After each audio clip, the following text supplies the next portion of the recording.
Walking through the doors of the veterinary hospital that day, I was all set for another long shift. The place was a second home to me, a haven where my modest upbringing didn't matter, and my love for animals could shine. Little did I know, my world was about to tilt on its axis. He was there, leaning against the front desk, chatting with Janet, one of our seasoned nurses. His laughter filled the room, easy and genuine, catching my attention immediately. I couldn't help but pause, struck by the warmth in his eyes when he smiled. "Can I help you?" I asked, approaching them with a mix of curiosity and professional courtesy. "Oh, I was just thanking Janet here for taking care of Whiskers last week." "You guys do amazing work," he replied, his gaze meeting mine. There was an instant spark, an unspoken connection that I felt deep in my bones. "I'm Jerian," he added, extending his hand, which I shook, feeling a jolt of electricity at the contact. "I'm Carol," I said, my voice steadier than I felt. "I'm glad Whiskers is doing better. It's our job to make sure they get the care they need." Jerian nodded, his smile widening. "I can see the passion you all have for your work. It's inspiring. Actually, I'm here to volunteer. I want to help out in any way I can." His admission took me by surprise. Volunteers were common, but there was something about Jerian, a sincerity that couldn't be faked. His simple, unassuming manner was refreshing, especially when he shared that he came from a well-to-do family. It was a detail he mentioned offhandedly, as if it were the least interesting thing about him. We spent the rest of the afternoon working side by side, Jerian throwing himself into the tasks with an eagerness that was both endearing and slightly amusing. From feeding the animals to cleaning their enclosures, he didn't shy away from any job, no matter how dirty.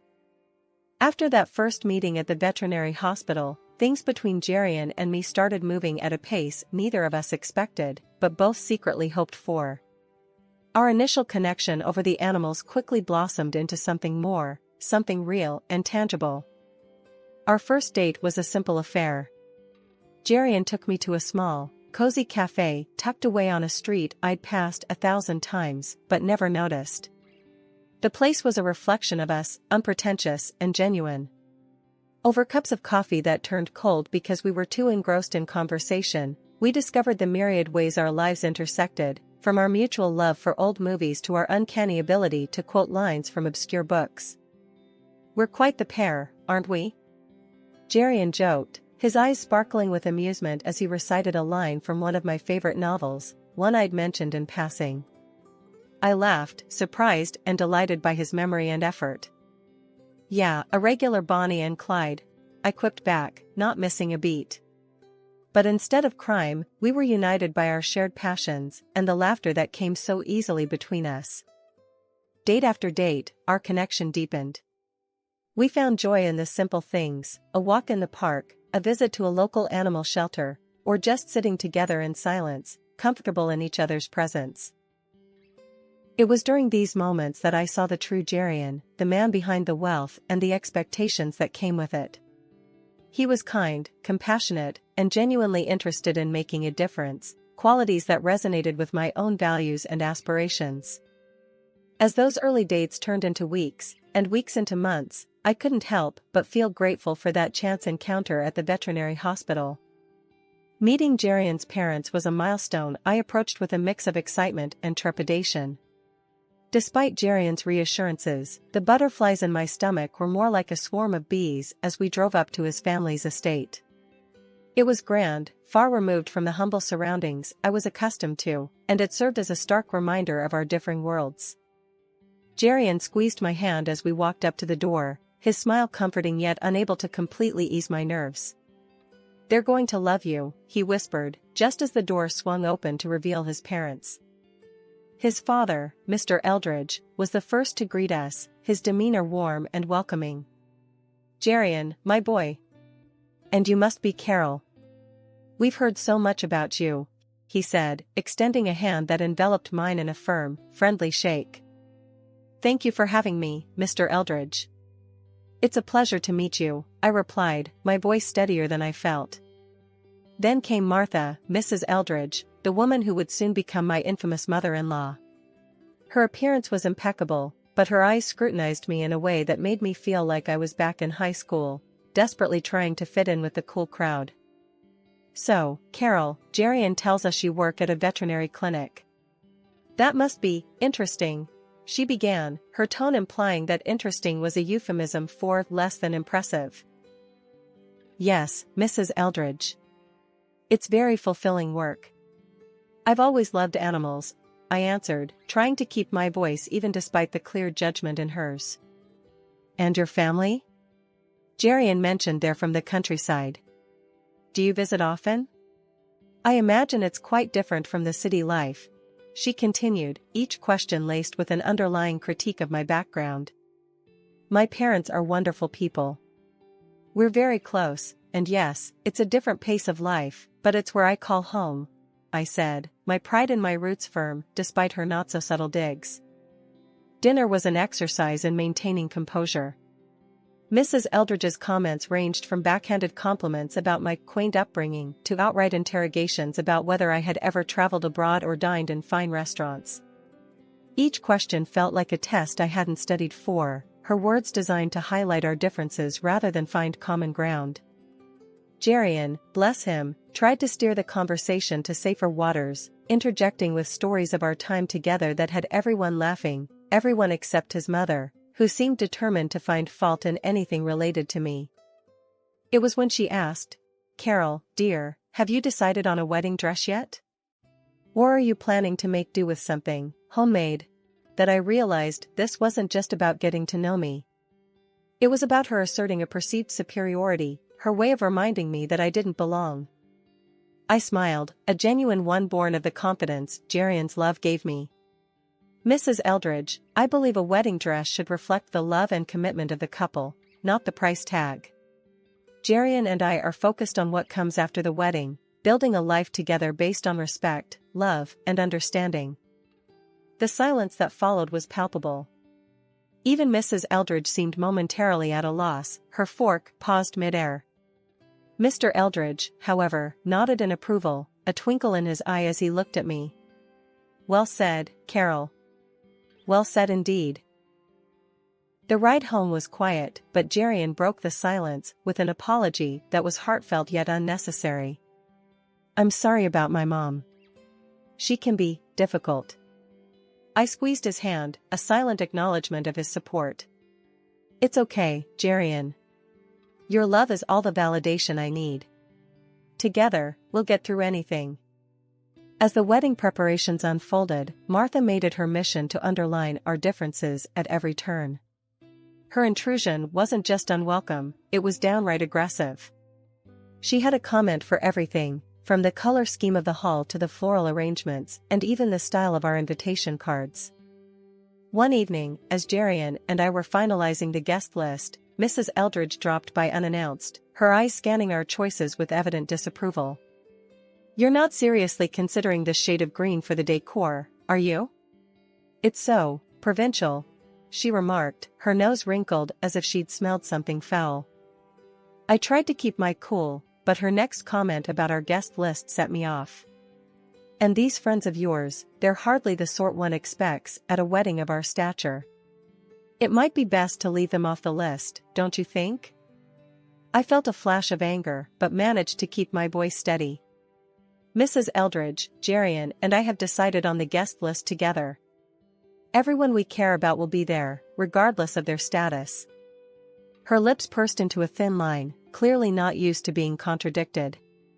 The tension only escalated when she turned her attention to my wedding dress, which I had chosen for its simplicity and elegance. "That dress," she sniffed. "It's charming if you're attending a country fair, perhaps. But for a wedding in our family? It's hardly appropriate." I bit back a retort, my hands clenched at my sides. Jerian, sensing the brewing storm, tried to intervene, but his mother was on a roll. "And where are you planning to honeymoon?" "A quaint little barn in the countryside?" she asked, her voice dripping with malice. That was the last straw. "Our honeymoon plans are our business," I shot back, the hurt clear in my voice. Just like every other decision about this wedding. It's about what makes us happy, not about living up to some outdated standards. Mrs. Eldridge's eyes narrowed, but before she could retort, Jerian stepped in. Mom, that's enough. This is our wedding, Carol's and mine. We're making the decisions that are right for us. If you can't support that, maybe you should reconsider your involvement in the planning. The room went silent, the tension thick enough to cut with a knife. Mrs. Eldridge huffed, muttered something under her breath about speaking later, and stormed out. After she left, the air felt lighter, as if her departure had lifted a weight from the room. Jerian wrapped his arms around me, his apology whispered in my ear. I'm sorry, Carol. I don't know what's gotten into her. It's not your fault, I sighed, leaning into his embrace. But I'm glad you said something. This is our wedding, our day. It should be about us, not about pleasing everyone else. The wedding day, supposed to be the happiest of my life, started off just like I'd always dreamed. The church ceremony was beautiful, filled with love and promise. I stood there, in my simple yet elegant dress, feeling truly beautiful and cherished, hand in hand with Jerian, my soon-to-be husband. But amidst the joy, a nagging feeling tugged at me. Glancing over, I caught my mother-in-law's expectant look, her smirk barely hidden. It was clear she was plotting something, but I pushed the thought aside, hoping for the best. The ceremony concluded without a hitch, and as we headed to the reception, I tried to hold on to the happiness of the moment. However, as soon as we arrived, I saw her again, my mother-in-law, moving towards the microphone with a purpose. My heart sank. With all eyes on her, she began, her voice dripping with feigned sweetness. Ladies and gentlemen, I just wanted to take a moment to talk about our newest family member. Her gaze locked with mine, and I felt a chill. Coming from such humble beginnings, it's truly remarkable how resourceful Carol has been. From the village to here, embracing our family with open arms, like a true freeloader, and, dare I say, a beggar at our doorstep. The room fell silent, the guests exchanging uncomfortable glances. Even those from Jerian's side, the so-called high society, looked taken aback by her harsh words. I stood frozen, shock giving way to humiliation, tears blurring my vision as I heard a few gasps and murmurs ripple through the crowd. Beside me, I could see my parents, their faces flushed with shame, hurt by the cruel words aimed at their daughter. Before I could process everything, Jerian was by my side, his voice filled with anger and apology. I'm so sorry, Carol. I had no idea she'd stoop this low, he whispered, his arm wrapping around me in support. But before we could react further, an unexpected ally emerged. Jerian's grandmother, a respected matriarch of the family, stood up, her presence commanding attention. Enough, she boomed, her voice cutting through the tension. I cannot believe what I'm hearing. This woman, who speaks so ill of simplicity and humility, seems to forget her own roots. Did you all know? She herself was once nothing more than a servant in our household. And now, look how she turns her nose up at those very beginnings. The room erupted in whispers, the tables turned. My mother-in-law's face went from smug satisfaction to utter horror, her cheeks burning red as the grandmother continued to dismantle her facade of superiority. This girl, Carol, has shown more grace and dignity than you ever have, the grandmother said, her gaze softening as she looked at me. She is welcome in our family, not for her background, but for her heart. The reception that followed was a blur. My mother-in-law, now the subject of whispered conversations, left early, her exit barely noticed in the renewed celebration. Jerian was by my side throughout, his apologies unnecessary as his love and support spoke volumes. The room was still buzzing from the grandmother's unexpected defense of me. Guests whispered among themselves, casting sidelong glances at the now absent mother-in-law. Jerian squeezed my hand under the table, a silent promise of solidarity. Can you believe what just happened? Jerian asked, his voice a mix of astonishment and relief. I shook my head, still processing the whirlwind of emotions. No, Jerian, your grandmother, she was incredible. I didn't think anyone would stand up to your mother like that, let alone in such a public way. Jerian smiled, a look of pride crossing his face. Grandma has always been the matriarch of our family. She doesn't tolerate injustice or cruelty. I guess I forgot how formidable she can be. We were interrupted by the approach of the very woman of the hour, Jerian's grandmother. Her presence commanded respect, yet there was a warmth in her eyes as she looked at us. "Carol, dear, I hope you're feeling better after that unpleasantness," she said, her voice firm but kind. "Thank you, Mrs. Eldridge. Your words meant the world to me. I was feeling pretty low, but you've turned the whole evening around," I replied, gratitude swelling in my heart. She waved a hand dismissively. "Nonsense, my dear. It was long overdue. That woman needed to be reminded of her place and to learn respect. You are a part of this family now, and we protect our own." Jerian's father joined us, a sheepish look on his face. "Carol, I'm sorry for my wife's behavior. I hope you can forgive us for any hurt she's caused." I nodded, understanding the difficult position he was in. "Thank you, Mr. Eldridge. Today has been a whirlwind, but your family's support has made all the difference." As the evening continued, the atmosphere in the room lightened. Guests came up to us, offering their congratulations and, in some cases, apologies for the earlier drama. It was clear that the tide had turned, not just in terms of the evening's events, but in how I was viewed by Jerian's family and their social circle. Later, as Jerian and I took to the dance floor, I couldn't help but feel a sense of victory, not over his mother, but over the situation. We had faced adversity head-on and come out stronger on the other side.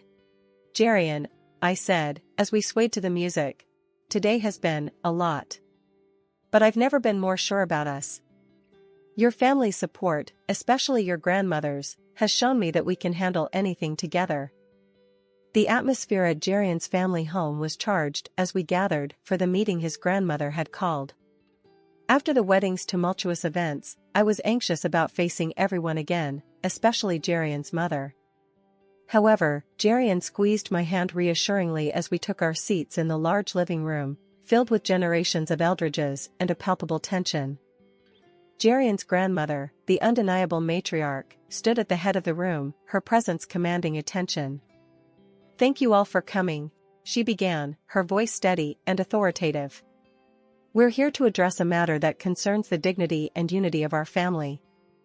Jerian's mother sat rigid, her eyes darting around the room, perhaps seeking an ally or preparing for a counterattack. Jerian, ever the peacemaker, spoke up first.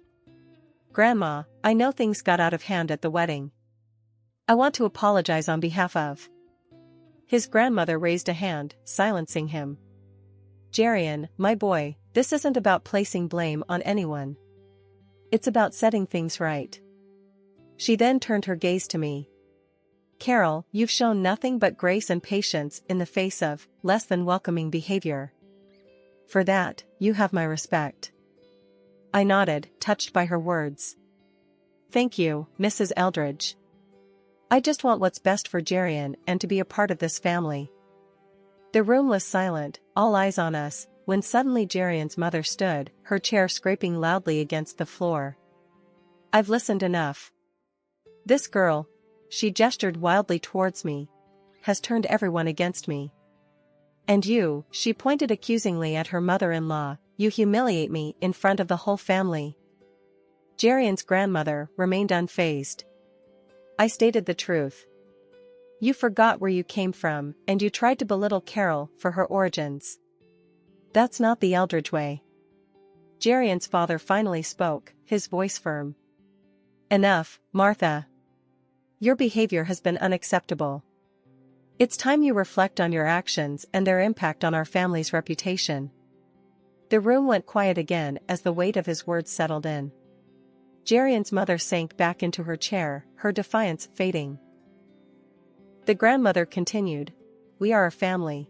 And families support and lift each other up, not tear each other down. Carol, you are welcome here, always." As the family meeting began to wind down, with the air still heavy from the discussions and revelations, Jerian's grandmother, the respected matriarch, had one more issue to address. She cleared her throat, signaling that she wasn't quite finished, drawing the room's attention once again. "Now, there's another matter I need to bring to light," she started, her tone serious, hinting at the gravity of what was to come. From her purse, she pulled out a long list, the paper rustling loudly in the quiet room. "It's come to my attention that Martha's spending has been, to put it mildly, extravagant and irresponsible over the past month." The room fell silent, every pair of eyes fixed on the list that seemed to unravel like a scroll. Jerian's mother shifted uncomfortably in her seat, her earlier defiance melting into panic. "These expenses," the grandmother continued, "are not only frivolous, but are bleeding our family resources dry. This cannot go on."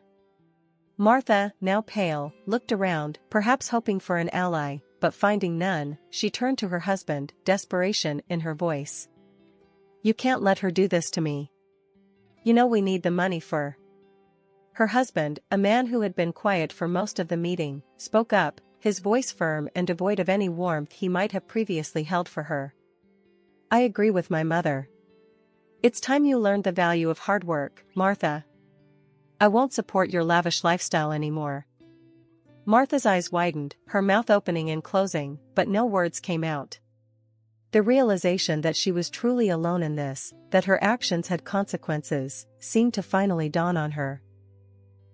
"And if your behavior continues along this path," he added, the threat clear in his tone, "I will have no choice but to seek a divorce. Our family's reputation and well-being come first." The finality in his statement left no room for argument. Martha was visibly shaken, her composure completely shattered. Tears streamed down her face as she looked around the room, perhaps finally understanding the severity of her actions and their impact on those she claimed to love. "After our honeymoon, a blissful escape where the world seemed to revolve around just the two of us, Jerian and I returned to a reality that had shifted in our absence. The news that greeted us was unexpected. Jerian's father had divorced Mrs. Eldridge. Despite his love for his mother, Jerian stood by his father's decision. Mrs. Eldridge, now living in a modest apartment and grappling with the new necessity of finding employment, seemed a world away from the woman who had looked down on me with such disdain. It was a drastic change in fortune that I wouldn't wish on anyone, despite our past. One afternoon, not long after our return, the phone rang. Expecting it to be Jerian, who had popped out for a short errand, I answered, only to find myself on the line with Mrs. Eldridge. The conversation began awkwardly, her voice cold and tinged with the contempt that had characterized our interactions. "I suppose you're satisfied, seeing me in this state," she started, her words sharp. I held the phone a little tighter, struggling to keep my voice even. "It's not about satisfaction. This was never what I wanted." As the call progressed, there was a noticeable shift in her tone. The arrogance and disdain gradually gave way to desperation. "Listen, I need you to talk to them. To your father-in-law, to the grandmother. Maybe they'll listen to you. Tell them I'm sorry. That'll change." Her plea took me by surprise. The woman who had once held herself so high was now begging for intercession. It was a moment that revealed the fragility beneath her previously unassailable facade. I took a deep breath before responding, my decision clear. "I'm sorry, but that's not my place. This is something you need to address directly with them. They need to hear this from you, not me." Ending the call, I sat for a moment, the weight of the conversation pressing down on me. When Jerian returned, I relayed the exchange, uncertain how he would react. He listened quietly, his expression thoughtful. After a pause, he spoke, his voice firm. "You did the right thing. As much as I love my mom, she needs to understand the consequences of her actions. It's the only way she might truly change." His support was a balm, reaffirming the solidarity between us. This journey, with all its twists and turns, had brought us closer, cementing our bond through the challenges we faced together. As we moved forward, building our life together, the lessons of the past remained with us. A reminder of the resilience of love, the importance of forgiveness, and the strength found in standing united, even in the face of difficult family dynamics.